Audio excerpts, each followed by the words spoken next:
maman nanga aosepela boye eza parce que todo servir nzambe ya solo todo servir nzambe lokuta te les gens oyo bazondima te na nzambe oyo tosalelaka aza nzambe ya solo nzambe wana apesaka mikuwa apesaka misuni na mikuwa oyo ekaukaki nde asali bongo.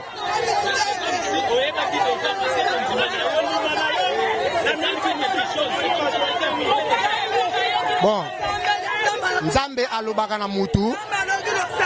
Il est Dieu. Bon, justement, nous avons prié. Il y a le message. On a dit que maman a repris la vie. Voilà pourquoi nous sommes là pour le confirmer. Merci beaucoup.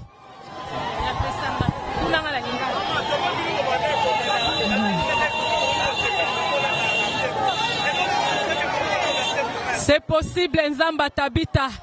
Yesu wana sekwisaka bibembe na kala bongwani te.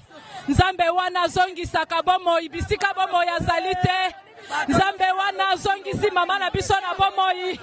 Nzambe wana za capable. Nzambe wana za capable kocha tembete. Nzambe za capable kozongisa na bomoyi. Nzambe oya lokota biso ba oyo. Togumba meni tolobi nzamba kokufa te. Merci Nzambe, tokutala Nzamba sola Nzambe merci. Nzambe zola kumu.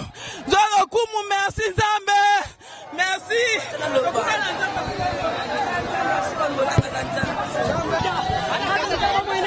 Tabita papa na kokate. Misala ganga baba. Ata musala na ye. Ate kuina comme na Yesu Kristo. Nzambe lo la nyosho. La dia tu puisa sana bomoy. Maman nga kufite. Maman nga kufite. Mon frère. Bon, biso toza basala Nzambe. Eza makama Nzambe esi asekui. Nzambe azoloba miracle.